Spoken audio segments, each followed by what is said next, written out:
He's getting older. You gotta be bleeping me! Oh, hit the full button! But not wiser. Cut that bitch off! This is The Lefty Show.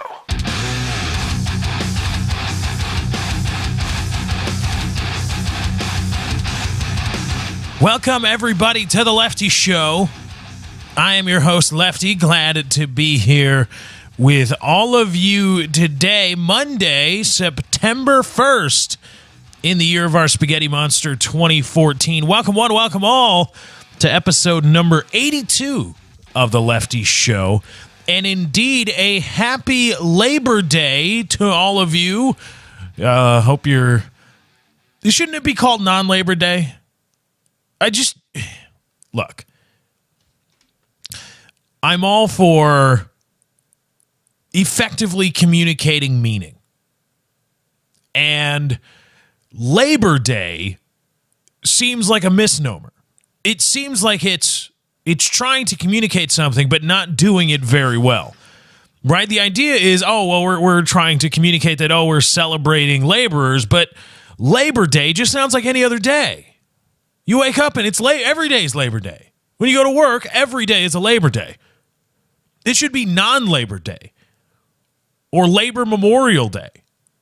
Anything but just simply Labor Day, because you say Labor Day and that's today. That's, you go to work. That's a Labor Day. Duh. But when we allow ourselves to just simply say nonsensical things, and we all kind of agree. And again, because it is splitting hairs. I understand that it's splitting hairs. I know what Labor Day is supposed to mean. I know what it is. I know what it's supposed to mean. I know what meaning it is trying to communicate. I know what everybody mean. And I know that people generally, many people, everybody understands what Labor Day is supposed to be. The idea behind it. Okay. But when you start just going off of when you say something that would otherwise, without the context of common usage, but if you just say Labor Day and you don't have the proper context, it would be nonsensical. If you tried to say, hey, it's Labor Day, and we go, yeah, so what? Oh, you gotta celebrate, have barbecues and stuff. And say, no, it's what you said just implies that today is a work day like any other. And when you say something that would otherwise be nonsensical, and everybody builds on top of that context, because what it is everybody's building on the context. Everybody knows what Labor Day means, only in the context of we all know what it means. And when you start building on nonsensical things like that, when you strip away the context, or you create people, a society that is communicating effectively, communicating meaning is no longer important, because then the fallback position to most people is, you know what I mean. Well, no, I mean, when you reinforce Labor Day and everybody says, it's Labor Day, doesn't that not make sense to you? And they go, you know what it's supposed to mean. That reinforces the you know what it means, or you know what I mean, as a fallback position for discourse in your everyday life. So, yeah, you say everybody says and understands kind of what Labor Day means, even though it would, again, without context, it's nonsensical. But by everybody just reinforcing that and say, we know what it means. We know what it means.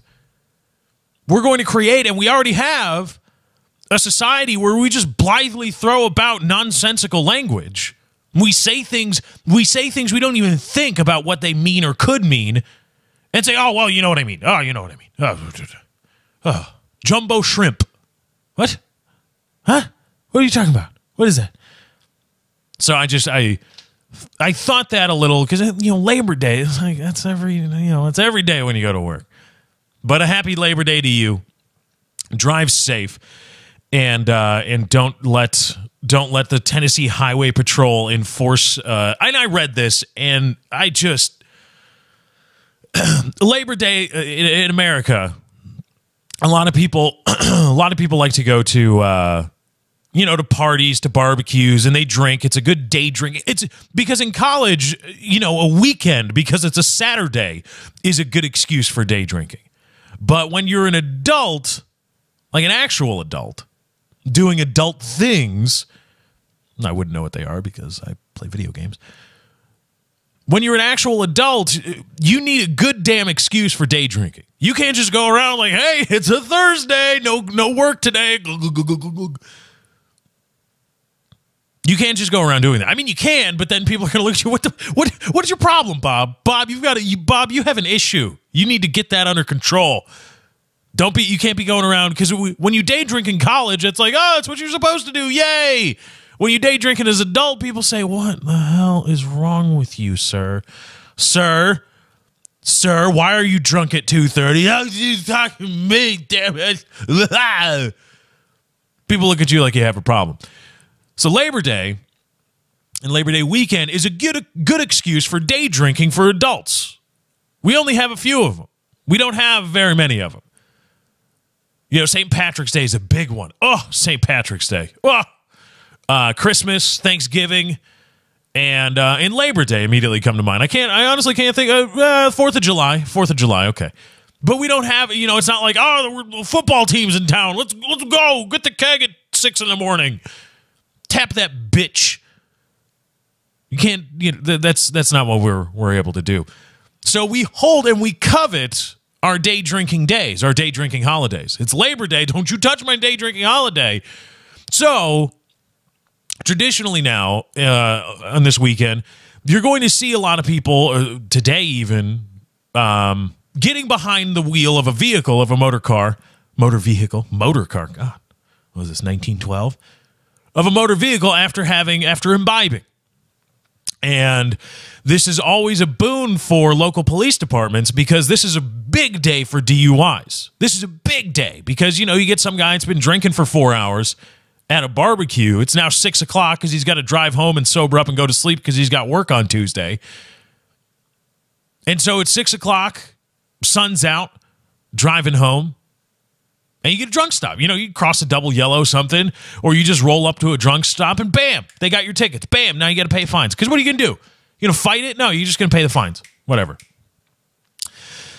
So it's a big deal for law enforcement. But because of Mothers Against Drunk Driving and all the stigma associated with the incredible negative stigma associated with drunk driving, the Tennessee Highway Patrol, WKRN, I'm just reading this now, the Tennessee Highway Patrol will conduct a no-refusal enforcement campaign this Labor Day weekend.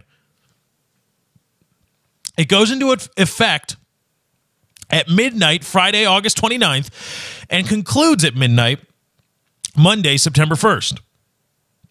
The no refusal campaign means that if a driver is pulled over for suspected drinking and driving, they cannot refuse to take a blood test. Cannot refuse to take a blood test. It allows law enforcement to seek search warrants for blood samples if they suspect someone is driving while impaired. That's how far. Now, again, drunk driving is dangerous. It's impaired driving. I understand that. I'm not. Never in my railing against the punishments for non-injurious DUI have I ever said that DUI is not dangerous. I understand perfectly why it is a good idea to make it illegal and to punish it. Okay. Here it's gotten so far. Now not only are the fines and the jail time and the stigma, the social stigma associated with a DUI charge, not only can they be ruinous. Can you afford $5,000? Think about it right now. Can you afford $5,000? Screw it. $3,000. $3,000. That's what it would take to fight down and then pay out a DUI charge. Give or take a few. Give or take 100 or so. A couple hundred maybe. $3,000. That's court fees, fines, and you got to pay an attorney. Usually DUI attorneys work on a flat fee. You just pay them and they go. pay him a flat fee. It's not like hourly base. You got to find the guy that's like, oh, this guy's $150 an hour versus the $500 an hour big shot. You just pay him and they go. Can you afford $3,000 right now? $3,000. You go out and you have a few beers with your family. You get behind the wheel of a car. You've been driving for more than a decade, so you have an understanding of the inertial forces associated with operating your car or any car. And the state just you're past some arbitrary level so that the state can assume impairment. And you're a little bit, your reaction time's a little bit slowed, but you're just all right. You just wake yourself up and you're good to go. Not good to go, but you're attentive. And you don't kill anybody. All you do is you roll up to a stop sign and a cop waves you over. Bam, $3,000. Do you have it? Do you have that? Now, did you kill anybody? Did you hurt anybody? Sure, you put people at risk. You put people at risk every time you get in the car. Did you kill anybody? No. Did you break anything? No. Were you about to? Were you in the act? If not for the police officer, you would have killed somebody. Is that no? To say that is nonsensical and sensationalist. No. And if you're a reckless driving, well, that's already a crime. But anyway, I digress. Can you afford $3,000? You're going to have to find it from somewhere. This isn't like layaway. This isn't Walmart. You're not putting your DUI charges on layaway. You better come up with it. So where are you going to go? You're going to go to a payday loan? You can go to a payday loan, get $3,000. Short term, paid off in a month or 2 months. That's if you pay it off. If you don't lose your job because you were arrested for DUI, you spent the night in the slammer, and then you had to post bail. And you didn't show up for work on Tuesday. And so now you're out of a job. Good luck paying back your payday loan at the, quote, exorbitant interest rates. You can go to family again, but you're going to have to pay that back. Does your family have $3,000? So not only, my point in saying this, not only are the default, just as first offense charges for a non-injurious DUI, not only can they be ruinous, and especially in this economy, especially with the average wage of Americans, the average wage of working Americans has gone down more than 50% since 1970 when you properly account for inflation. The fees and the fines have done nothing but go up. So that's ruinous to people. And not only that, not only has the sensationalized, the appeals to emotion, all that crap associated with the rallying against drunk driving, not only has it resulted in a system where even if you don't hurt anybody, you don't break anything, you could be financially ruined. Financially ruined in the blink of an eye. It's resulted in that. Also, now, the Tennessee Highway Patrol can and will conduct a no refusal enforcement campaign in which you cannot refuse a blood test. We suspect you to be under the influence of alcohol. Let us search you by taking your blood, and you say no. What are they going to do? Now, it says they can seek warrants, and they still have to seek warrants, but what this allows them to do is hold you while they seek a warrant. We suspect you of this crime. Let us search you to determine if you are actually now committing this crime. You say no. Their immediate response to that is, well, we gotta find some other way to do some police work to actually substantively accuse you of this crime. That's not the answer. The answer is, okay, well, now we're gonna hold you until we can go find a warrant.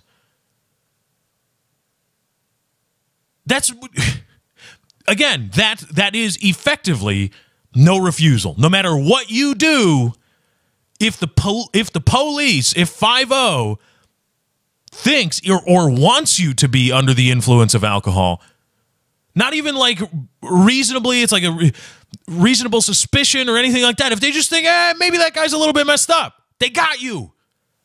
That is what all the sows and their dead kids being leveraged in lobbying to change laws. That's what all the sensationalism, that's what all the, I've got zero tolerance for drunk driving.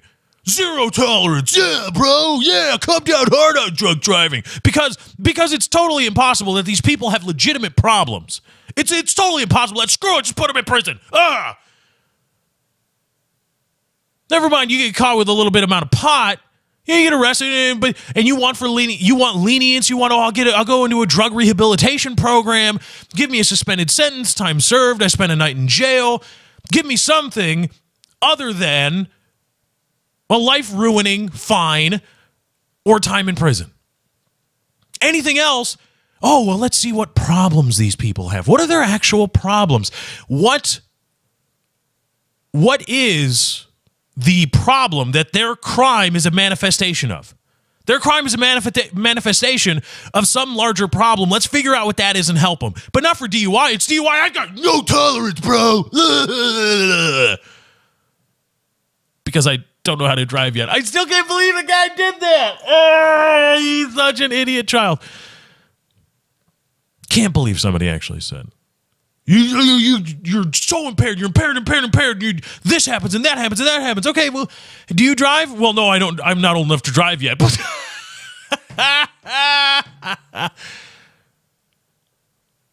any other time. What are their problems? What are their issues? Let's see if we can help them. Suspend, the rallying cry for quote harsh justice on these people. Let's try to help them out. Anything else. But it's DUI. Ruin them. Just ruin them. And then I've got zero tolerance. And yeah, we got to go get them because of the dead kids. I've lost a family member. Boo-hoo-hoo-hoo. This is what it has resulted in. Now, your sensationalism has come home to roost, has been manifested in no refusal blood searches. No refusal blood work. If you're stopped by the Tennessee Highway Patrol, they say, if we want to test your blood, we're testing your blood. Good job. Good job. Thank you. And you know what? I'm sorry you lost a person to a drunk driver. But if you have ever once said, well, I've lost somebody to drunk driving, so yeah, go get him. Well, then screw you and screw your dead family member too. Because now it's come back to get everybody. In the name of, safety, in the name of, protecting somebody. This guy? Was this person directly in danger? Well, maybe not. We don't know. That's what it's done. So good job. Give yourself a hand. Sensationalized biatches. All right, so, all right. We gotta talk about this. Jennifer Lawrence is nude on the internet. So is Kate Hudson. And so is Justin Verlander, too, apparently. Like, for those of you, how you don't know, I don't know, but Jennifer Lawrence, a slew of female celebrities. Jennifer Lawrence, Kate Upton, and then a bunch of people I don't know. Apparently, I'm just an old man. Going through the list of people that were affected by this hack, there was some iCloud hack. A lot of people are suspecting it was some kind of... originally, it was thought that somebody had found a way to exploit the password reset functionality for iCloud. But then there was a report I read that apparently, and it was just fixed today, that there was an exploit that allowed... in just an unlimited number of login attempts at the iCloud login. So instead of, usually you get like, I don't know, pick a number, 5, 10. You get 5 or 10 trials to put in your password login information for iCloud. And after 5 or 10 tries, the website locks you out for a period of time. Then only after that time has passed can you come back and try again. Apparently, Apple forgot to institute that on their iCloud login. So if you had, say, the email address of a celebrity and you wanted to get into their account, you just throw it at iCloud, I guess. Apparently that's one way it could have been done. And as a result, there are many celebrities who were having some very promiscuous and risque photos, nude photos, even sexual, because there was a penis. There were two penises. I'm not sure if they're the same penis. We'll circle back to that in a bit. Leaked. They had them stored on iCloud. And this person was able to get a hold of them. And apparently it had been going on for a long time. This wasn't just somebody got in 2 days ago or yesterday and was wow on the internet. It's been apparently been happening for a long, long time. This is just a large dump of celebrity nudes. So you've got, but I was taken aback, and I was reminded of just how old and curmudgeon-y I am, because I was looking, you know, I know Jennifer Lawrence, and I know Kate Upton, and then there was Michaela Maroney. And I'm like, who? That sounds familiar. You know, I saw Kirsten Dunst. I'm like, okay, I know that person. You know, she was with Spidey. And Michaela Maroney, I know that. I was like a gymnast, right? Yeah, okay. All right. So, and I knew 4. I knew that makes 4, right? Yeah, I knew 4 people. Everybody else, and everybody was up in arms like, oh, did you see this person was on the list? And I don't know who that person is. I don't know who that person is, but apparently they like to take pictures of their boobies. Okay. I don't know. You see, the joke was lost on me. Because, and this is why it's such a big deal. Because, you know, we tend to lionize these people. We lionize celebrities. In all walks of life, you know, they're great humanitarians, philanthropists. They're great. Some people actually believe that celebrities have something good to say on the topics of politics or the economy, anything like that. But we also lionize them sexually. They also become sexual deities. You know, oh, Jennifer Lawrence is so hot. Oh, Kate Upton is so hot. But you know, you see nude pictures of them, right? Everybody has built up the idea of Jennifer Lawrence, the idea of Kate Upton. I'm going with Jennifer Lawrence and Kate Upton because those are the only people I know. The idea of those two people in their head and how unbelievably hot they would be sexually, in a sexual setting, no longer is there a bikini or photoshopped out, you know, areolas or anything like that. Like, I get to see the temple in all of its glory. You know, I can't wait. The temple has been shrouded in for public consumption. The temple has been shrouded, but now, if only I could see the temple without that suggestive, even sometimes suggestive shrouding. This would look amazing, and I can't believe how amazing it's going to look. This is going to be the best. They are the 1A version of human sexuality. I cannot wait to see this. And so now nudes leak, and, you know, they're just people. I mean, at least that's how I saw it. You know, I'm not one to think that ever Jennifer Lawrence was anything incredibly special. I mean, certainly well above average. Certainly in the, you know, at least 1 standard deviation away from the mean. Maybe 2.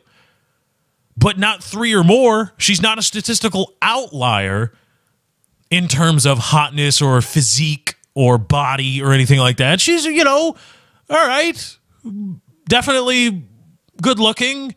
And I guess an okay body. I mean, and an okay body, not like, oh, I mean, you know, if you look at it in the right light, okay, fine. Lots of girls spend a lot of time at the gym. This isn't the peak of human sexuality or human physique. She's not that. And apparently she's a really nice person. She's like gettable. And that's what everybody thinks about her. Like, Jennifer Lawrence, she's like a real person on top of all these things. All right. But you see him now, you see Kate Upton's boobs, and it's just, those are pretty low. I always thought, you know, that when I would see her in swimsuit issues, I'd say, you know, that swimsuit bra, that swimsuit top is doing a lot of work. I mean, there is a lot of friction going on in the strings knotted at the top behind her neck. There's a lot of tension being applied to those strings. I mean, there's a lot there, and it wants to go down, and it has the room to go down. And you see it, and you go, oh, okay, all right. She's got kind of low hanging boobs, and I guess a decent butt. Certainly, again, at least 1 standard deviation away, but not 3. Not an outlier. None of the women, at least that I knew of, And I saw, Jennifer Lawrence, not a statistical outlier. Oh, okay, that's what Jennifer Lawrence looks like naked. Pretty good. But not like, oh, stop the world. Oh, we found it. This is it. It's just, all right, cool. I guess she likes to take pictures of herself nude and then put them on the cloud for some reason, I guess. Celebrities don't do that. Listen, okay? And it sucks. It sucks that there are people that believe that they are entitled to your private photos, your private sexual life, and all those things. And it's sad, where do you draw the line? And I'll grant you that even though you put yourself out in the public eye, I would say there's a line past which, neckbeards, this isn't for you. This is for me and me only, or my boyfriend, picture Justin Verlander, and his penis. This is just for me. This is not for you. You are not entitled to this because even if I am a sexual object, even if I am Kate Upton, these are mine. This is past this line you can't go. And it sucks, and I'm sorry that there are people that know no boundaries, that feel as though they are entitled to whatever it is they want from you. But here's the thing, and this gets back to accountability. You're a little bit accountable for your own security. Why are you putting nude pictures of yourself on a cloud? Why would you do that? Apparently there's like some rock star, some teen rock star that Snapchatted a picture of his dick to some girl, his penis, to some woman, or like some fan was like, hey, and they're hey, I want to see blah blah blah something, and then he Snapchatted her back, and there it is, like, hey, here it is, big stroker, here it is, it was like there, and it's, what are you doing? Why are you doing that? That stuff doesn't go away. That stuff does not go away. It's in the cloud, sure, but it's password protected. But why would you store it on a server that you don't control? Don't do that. Take a little bit of a proactive step in your own security. But beyond that, beyond this, the taking a proactive step in your own security thing, it was remarkable that everybody was up in arms. We've seen Jennifer Lawrence. We've seen all these pop stars nude now. Now here are these popular culture stars that are nude before us. And oh my God, the boobies and the butt and all that stuff. Oh my goodness. Oh, yay. But it was odd for me because the people that I didn't know, when and here are the pictures of this person, and I don't know who they are, and I don't know to think of them as a celebrity and to place them on that pedestal. I don't know to do it. So I would just look and I go, oh God, really? Really? Really? Are you Justin Bieber story? Ugh! You got me again with your stupid constant refreshing. I'm going to just, I thought there were voices in my head. I really did. For a second, I was like, where are the voices coming from in my head? What's going on? Why is there a woman talking to me in my head? Why is a voice in my head not my own? Oh no, what's going on? Have I finally broken? Oh no, there's just another website that refreshed itself and a video started playing. That's great. I gotta stop doing the news like this. But anyway, I didn't know to think of them as the greatest things to human sexuality. I didn't know that they were celebrities. I didn't care. And I saw them and I go, all right, just a person, certainly above average, at least one standard deviation. Okay, nothing special. And that's it. And a lot of the feeling that you have when you initially saw, oh my God, Jennifer Lawrence nude, it's not because Jennifer Lawrence is incredibly hot. I've cracked the code. Jennifer Lawrence is not incredibly hot. Neither is Kate Upton. It's because you cannot have them. It's because you don't have them. It's because they are things, they are placed upon a pedestal by you, by society. Jennifer Lawrence walking around at a club and without the mystique of Jennifer Lawrence, change her name. Is a rose by any other name just as sweet? Meh. If Jennifer Lawrence was Becky Altieri, walking around, and she sounded like Becky Altieri you think would sound. Becky Altieri is walking around the club, right? Because the club has to have it's a one-word name if it's a club. It's got to be that way. She's just walking around. You look at that and you go, kind of a pudge face, huh? I mean, she's wearing the tight clothes, and there's probably something pretty nice there. But, nothing too special. You go, let's take another lap. We'll come back. Take another lap, and then we'll come back. And if Becky's still here, I guess I'll buy her a drink. I'm looking at a story now. Danica Patrick. What is Danica Patrick? But Danica Patrick isn't hot. Danica Patrick is hotter than Tony Stewart for NASCAR drivers, sure. But she's 4'11". And she walks like a dude. And she loses all the time. Not hot. Not a sexual, if Danica Patrick wasn't Danica Patrick, if she didn't have the mystique of being a race car driver and a celebrity, you put her in, you can put her in the GoDaddy leather hot pants and the lace underwear, and you'd go, damn, that's pretty good. But it's not, oh my God, Danica Patrick in the hot pants, the pants. So you get to see Jennifer Lawrence, Kate Upton, and a whole slew of other people whom I don't know because I'm an old curmudgeon man, get off my lawn. You get to see him nude, but know the whole time. And I want to have at least one convert. I want at least one person to say, "Oh yeah, all right, here's Jennifer Lawrence's boobies. All right, there's nothing incredibly special. She's certainly above average, but not world beating. She's not setting the world on fire with that body. She's certainly well above average and very nice looking, but she's not not the peak of human sexuality, not the peak of human physique. She's just a celebrity whom you've wanted to see nude for a long time, but never have. And now, finally, you get to come up over that wall. Or finally, that wall comes down. And the grass is going to be greener on that other side for a little bit, but hopefully after a while you'll look around and go, pretty good, but I got the internet. That's all I'm saying. And on to Justin Verlander, because I think, talk about unintended consequences here, because there's a whole album apparently of Kate Hudson leaked, and I'm pretty sure we've seen Justin Verlander's penis. I'm pretty sure we have. Twice. And, I feel bad for Justin Verlander because here's a guy he's got Kate Upton, he's got hundreds of millions of dollars, and he's a celebrity himself. But he's not a sexual object. He's not at least, I don't know, I'm not in and around Detroit. But Justin Verlander, the face,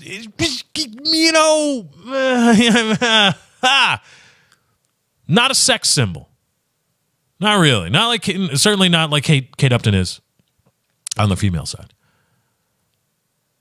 But he's just a pitcher who's got the hot starlet girlfriend because he's a young, hot-ish celebrity with a lot of money too. But he's not not like, hey, check me out, girls, I'm posing shirtless on a polo thing, a polo advertisement. He's just Justin Verlander. And I'm pretty sure we've seen his penis. Just because he had the unfortunate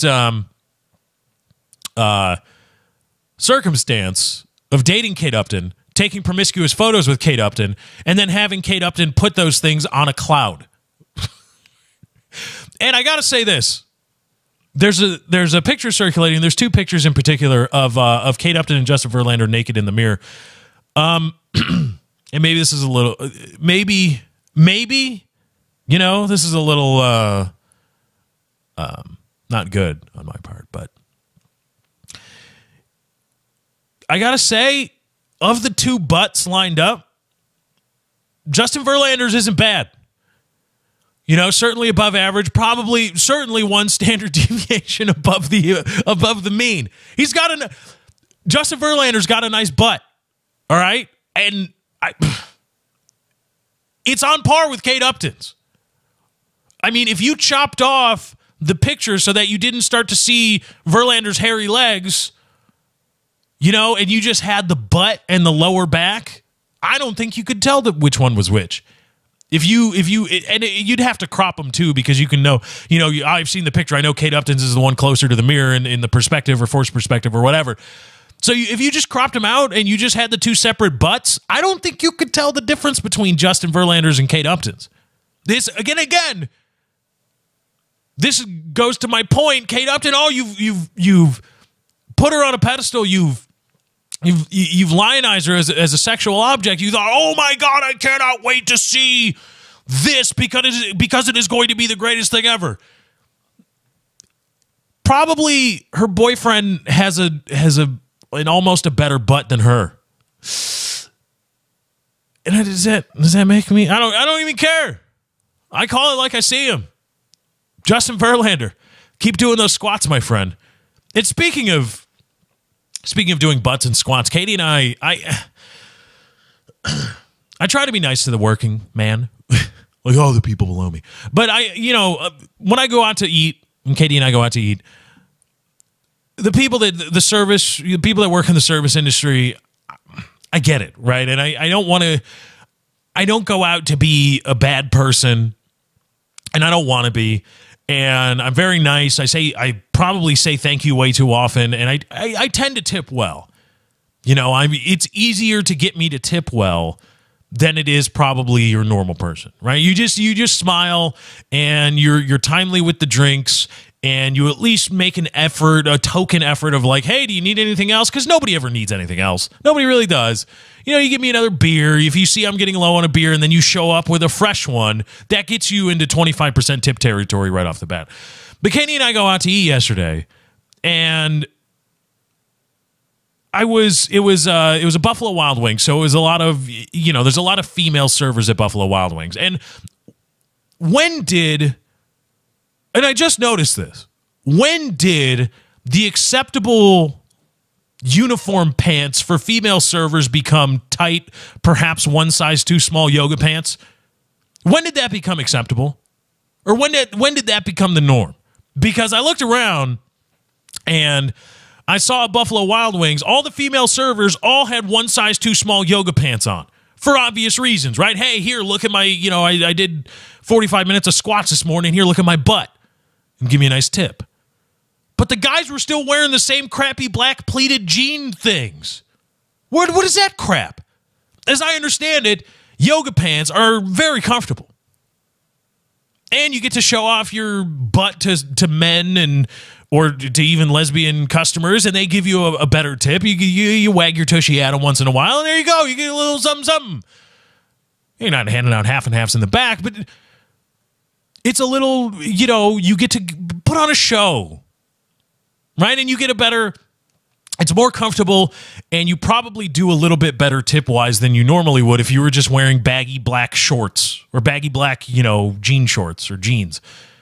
But the guys don't have any, the male servers, which they have to hire them, otherwise they would probably get sued, and they should probably be sued still, because there's one male server and 8 other female servers in hot yoga pants.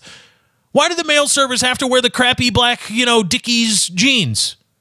Why don't they get to wear, basketball shorts or sweats or something? As long as they fit the uniform colors, because if you're going to allow your female servers to wear comfortable pants that show off their butts, why can't the male server wear something that's comfortable or more comfortable? And don't give me practicality, because I know those yoga pants don't have pockets. I know they don't. So it's not like, oh, I can put this here, that there, that there. No, that's to show off the butt. But a guy doesn't, what if the male server is an Abercrombie model, and then he shows up in yellow Under Armour, yellow and black Under Armour, ready to go, like, hey, big stroker. You're turning around get into uniform, you jackal. But the girl shows up like, hey, here's my butt. And it's acceptable. Why have we allowed this? Because, men run the industry probably. But we talk a lot about Oh, or we hear a lot about, oh, women are oppressed and women are oppressed. You get to wear the comfortable pants to show off your butt and do better tip-wise. I guarantee you that the female servers at Buffalo Wild Wings, once you account for, once you weight the population, once you properly weight the populations, I guarantee you the female servers in that industry that are allowed to wear the tight black yoga pants, but the guys still have to wear the crappy Dickies work pants, I guarantee you that the women do better tip-wise. Guaranteed. Because they get to show off their butt cheeks. Guys don't. But, oh, well, women, where's that oppression? Where's that cause? Where's somebody saying, aside from some, biatch on the internet with a middling podcast, where are the people fighting for the rights of those workers, of those male workers who can't similarly display their own sexuality or the sexualized parts of their physique or wear comfortable pants? Where's their cause? Where's their rally? Where's their federal law? Is it anywhere? I don't see it. And speaking of, okay, so Katie and I are there. And I noticed this going in, and so I'm brooding, right? I'm just, because I see injustice and I cannot let it stand. So this girl's serving us, and she comes by to ask if I want another beer. And I'm like, yes, please. Okay, getting into the meal now. And about 5 minutes goes by, and she comes back with nothing. Do you want another beer? And I say, yeah. This time, yeah. The last time was just a joke, apparently. Apparently, it was just like a test. No. This time, I actually want it. So she comes around. She was, MIA and had to wait for refills for a long-ass time. And the time came to pay the bill, and I was asking Katie, what should we tip? I was going to put down... I looked at the bill, and I'm like, all right, well, let's tip 15%. She was like, 15%? I say, yeah, I mean, we should tip less than that because I had to wait 5 minutes for my refill on my beer, and she teased me with one question, like, you want another one? I'm like, yes, please. And then she just kind of disappeared. And then she was just, again, MIA, and the refills were slow, and there was no even token effort like, hey, how you doing? Just, shouldn't get anything. In a perfect world, shouldn't get anything. But when I mentioned 15%, Katie was like, are you sure? As if somehow I was, and again, this is not a knock against Katie, but just a knock against the stigma of our society where even now tipping 15% is viewed as, oh, you're a bad guy. And I've heard this before, and I want to know, when the hell did 20 to 25% become the tip standard? Who decided this? Are there meetings that I'm not invited to? Are there memos? Or do we get polled? Is there some poll? Am I not getting the emails to say, hey, what should we start tipping these jackals that serve you your food? And I'll tell you, there's no such thing. There's no memos. There's no polls. There's no meetings. There's no council. There's no law. There's no nothing. You know what it is? It's the food servers deciding for themselves, hey, you should tip us more.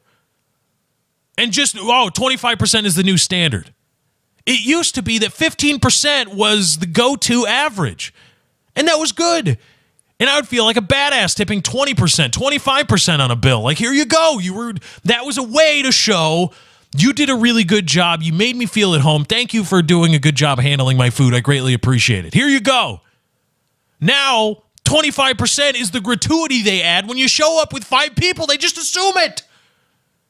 In the food industry, they just say, hey, give us, we deserve more for crappy service. So now the only way to voice my displeasure is to give you 15%, which I should only be giving you in the first place. 15% of the bill, of course, minus liquor. Because screw you, you're already screwing me on that. And not even Congress is this bad. Not even Congress is this bad with raising their own pay. At least they have to have a vote. And we get to talk about it in society. When Congress decides, hey, we're going to raise our own pay, everybody gets to talk about it, and they get mean calls from constituents saying, hey, no, don't you dare, because I'm paying that. MFR, what are you doing? They have to do it out in the public. And the public, even though it's a meaningless non sequitur of input, the public has some kind of input. But in the food service industry, they just say, well, yeah, 20% now. Oh, whiff, 25% actually. And for 25%, I get a teasing beer request. I have to wait 5 minutes to get my replacement beer. You're nowhere to be found when my girlfriend wants a refill on her iced tea. Nowhere to be found.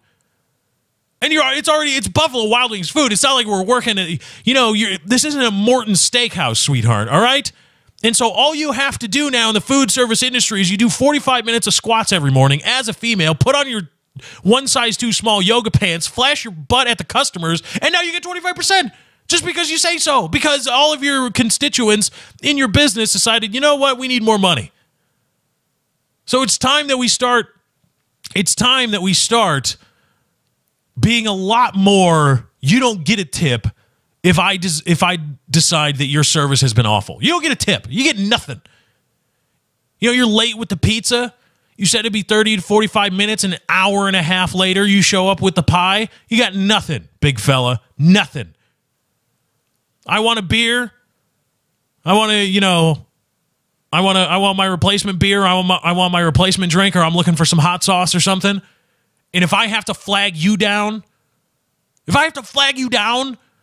then I got to wait in unreasonable amount of time for my replacement beer or whatever else, you get nothing. Take back the tips. It's time for us to take back the tips. Let's do some news. It's late in the show. I know, but let's do some news.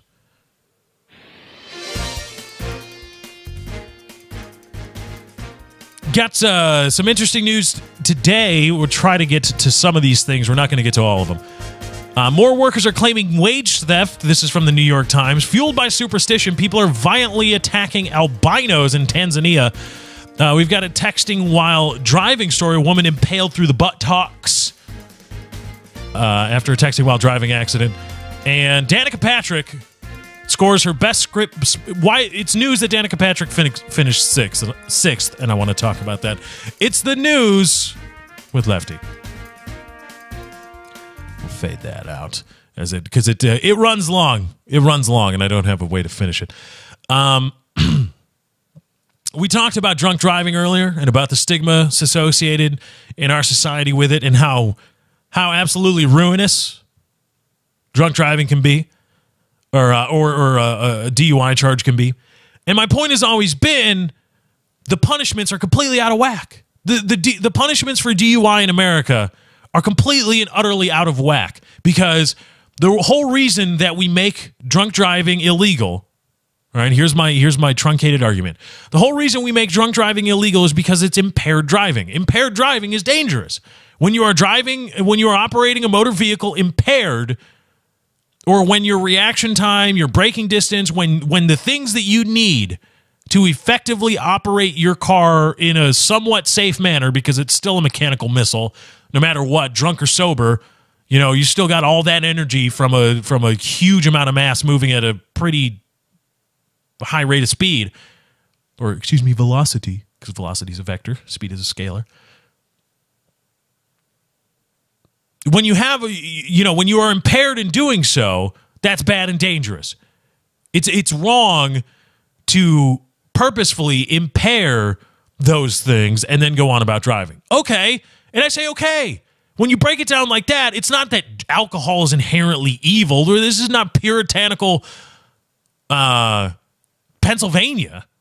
It's not an issue with alcohol. It's just, alcohol is one thing among many that make you impaired. And when you are or make you intoxicated, and when you are intoxicated, your ability to drive is impaired. Okay. Well, there are also other things that make you impaired when you're operating a motor vehicle.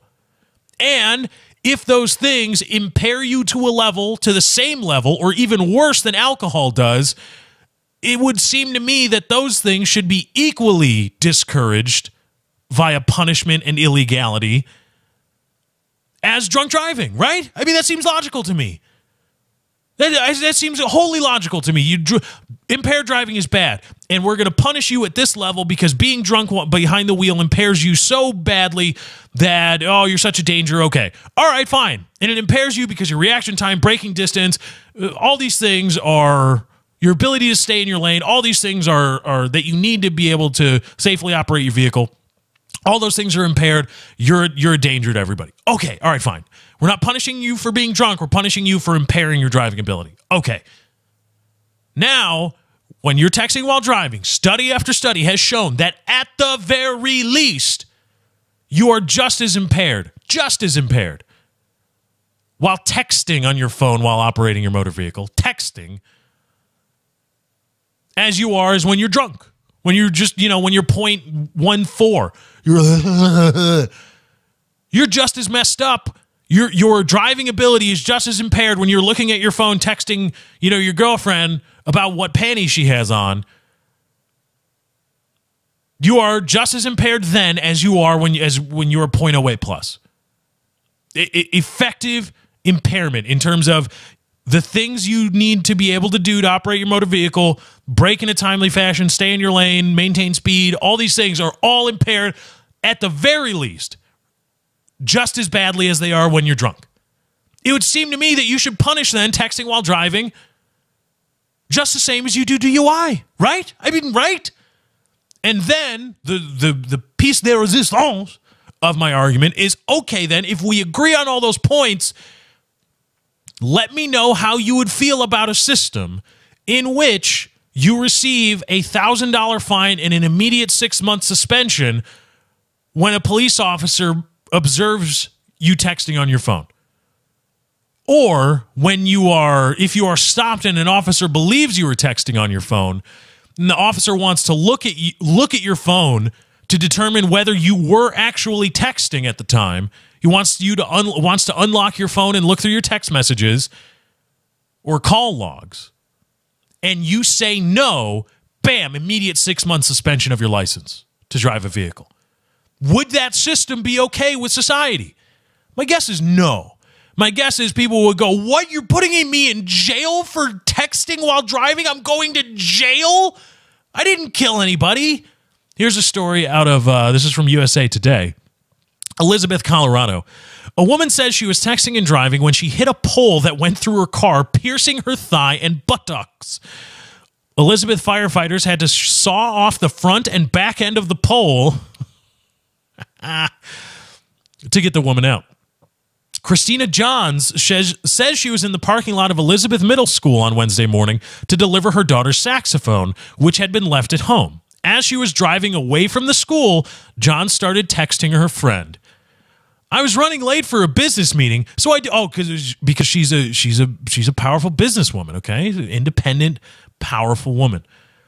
I was running late for a business meeting, so I did a voice text. I looked down to make sure it was all right. The next thing I knew, I was looking up. There was white powder from the airbags deployed, John said. Well, wait a minute. Hold on a sec. So I did a voice text. As I understand it, the whole point of the voice text is so that you don't have to look down at your phone. But if you end up looking down at your phone to make sure it's all right anyway, what is the point of the voice text? Again, we say and do these things that are, you know what I was trying to do when I looked down. Yeah, I know, but then why is the point of the voice text? We say and do these things that are nonsensical. Nonsensical. But we all treat them as just, that's what we do. That's just, I send a voice text so that I don't have to look down at my phone, but then I end up looking down at my phone anyway. I don't know. Maybe I'm a crazy person. It's entirely possible that I'm a crazy person, but it seems to me that when one of the justifications for voice texting is so that you don't have to look down at your phone when you're operating your motor vehicle and purposely impairing yourself, that you don't have to look down at your phone, but then you end up doing it anyway. What's the point of voice texting then, huh? I don't know. But everybody just goes around, yeah, that's why we do it. This all checks out. But I'm left there singing, thinking, this just doesn't make a damn lick of sense. Not one damn lick of sense is made by what you've just done. None at all. Why are you doing this? Doesn't make any damn sense. So then getting back to the story, then Johns realized the guardrail pole went through the front of her truck, through her buttocks, and into the back of her seat. Elizabeth firefighters rushed to the scene, where she says they used a saw to cut the front and back of the pole before rushing her to Parker Adventist Hospital. I went into surgery and I lost count of the stitches after 40. They stitched me up inside too. I'm truly a miracle. They said if it had gone just a little bit the other way, I would have bled out. But in many places in America, again, your DUI, if you are suspected of DUI, the Tennessee Highway Patrol will stop you, ask for you to take a blood test, a search, just on a mere suspicion of drunk driving. And then if you say no, they will hold you until they can produce a warrant to search you. If they want to take your blood because they merely even suspect that you are under the influence of alcohol, they'll take your blood. They're just going to get it. They're going to get it from you. And that's what we've allowed, the mad, drunk driving is so evil, drunk driving is so evil, it's so awful, it's so awful, it's so awful. Okay, that's what it allows. I want the same thing for texting while driving. The same thing. I want nothing less than the same exact stigma, the same exact harsh on crime mentality. I want nothing less than the exact same treatment for people that text on their phones while driving. The exact same thing. And then I want America then. I want popular America then to react to that. Let's see how you feel when you have to go bail out your mom at 9 o'clock at night because she was texting you about dinner and you got to post $1,000 to get her out of jail. And then she's got to pay another 3 G's to a lawyer to make sure that she doesn't get completely and utterly boned by the anti-texting while driving laws. Let's just see. Just see how everybody reacts to that. And then maybe somebody will dare say and won't have the tons and tons, literal tons of fat sow mothers from MAAD piling on top of them. Oh, how dare you! You want people to die? You are my children. You're glad they're dead. And I say, kinda. Because drunk driving, how dare you protect drunk drivers? Zero tolerance. I have zero empathy for. All right, maybe then when the same laws are implied, when the same laws and punishments are applied to the exact same, at the very least, exact same level of impairment, maybe then somebody will have the balls to say, this is pretty messed up.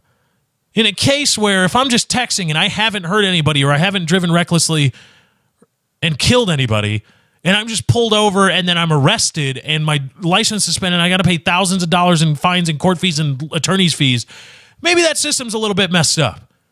And then maybe we can slowly start to peel back all of this nonsense.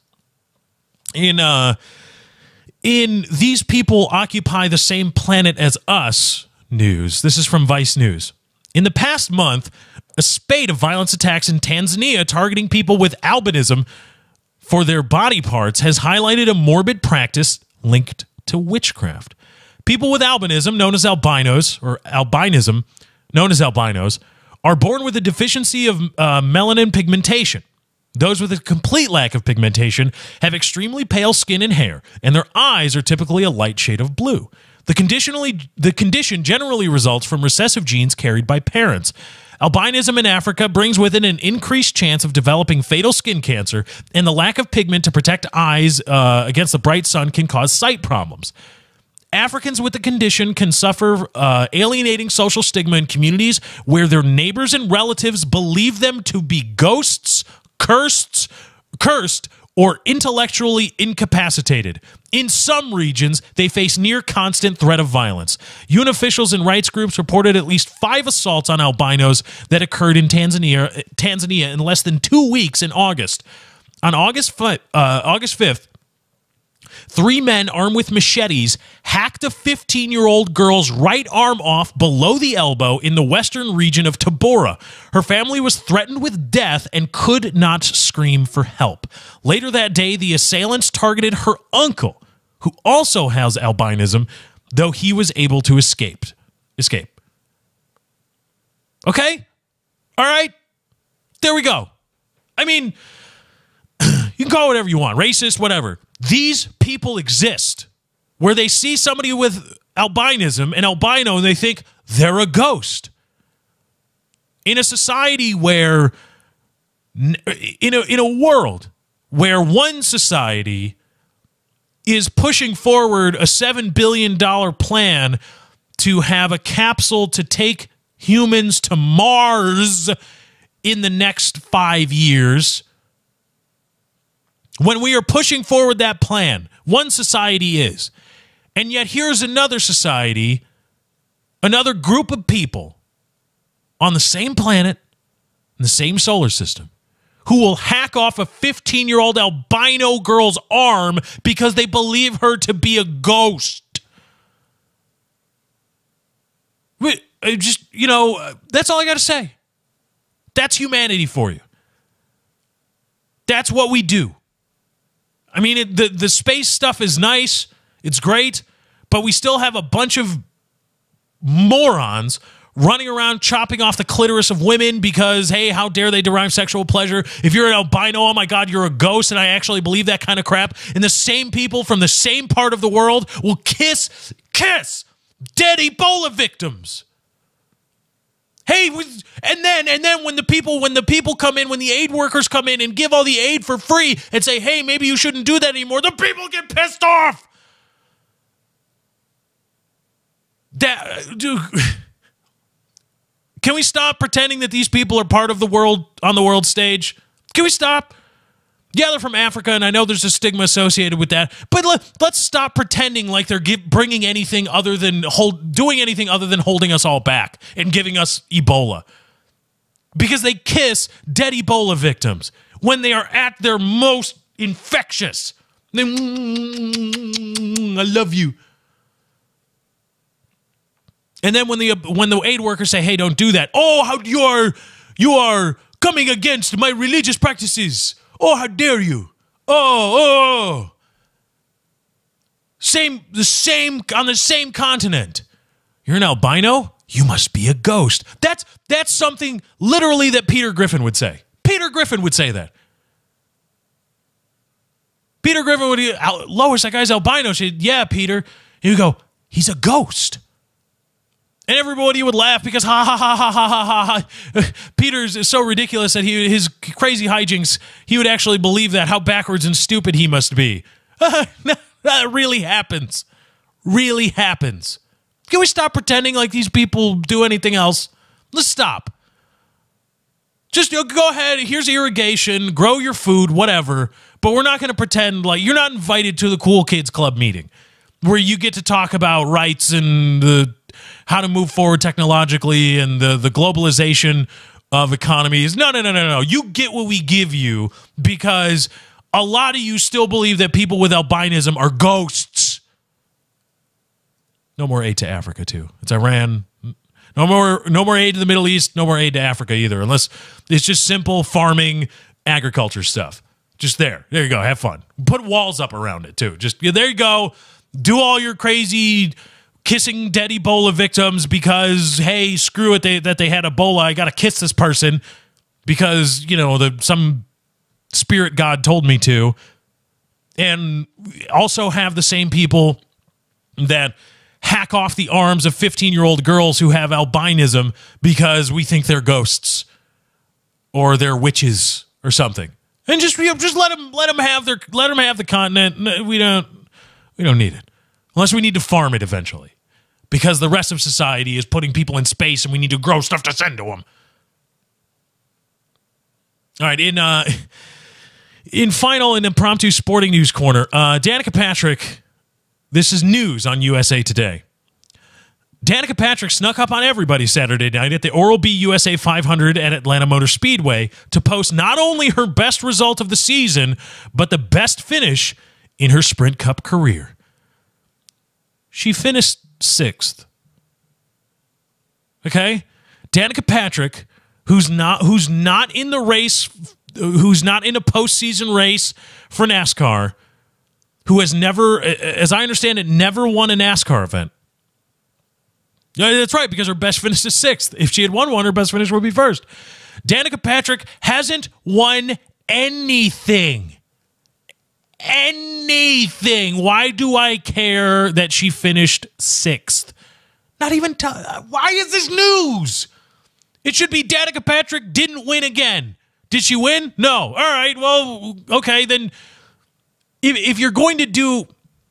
Look, if you're going to do a news story about each time Danica Patrick doesn't win a NASCAR race, then I want to see an equal story based on the other guys that just in the same race did not win that NASCAR race. I want to see that. I want to see those stories.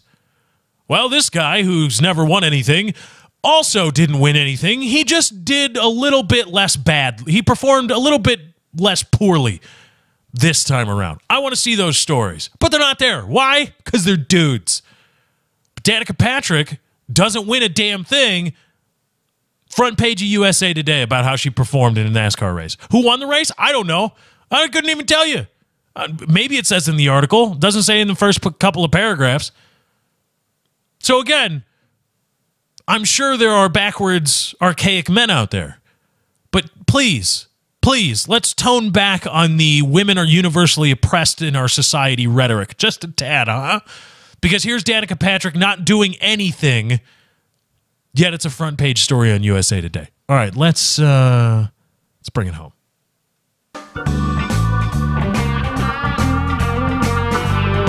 Another great episode of The Lefty Show. I thank you all for joining. I had a great time putting on the show for you. I hope you had a great time listening. Thank you to everybody for watching, liking, favoriting, subscribing on YouTube, youtube.com. I didn't do the propers today.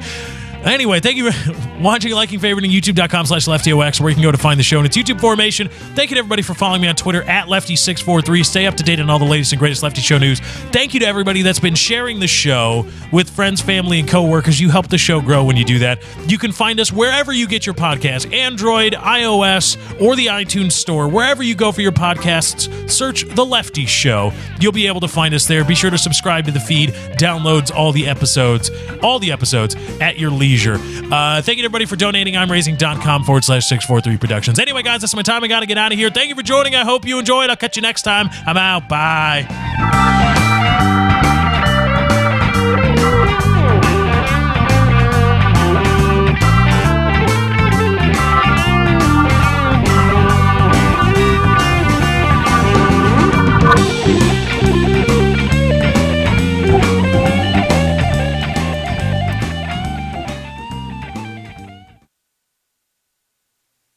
Pay that man his money!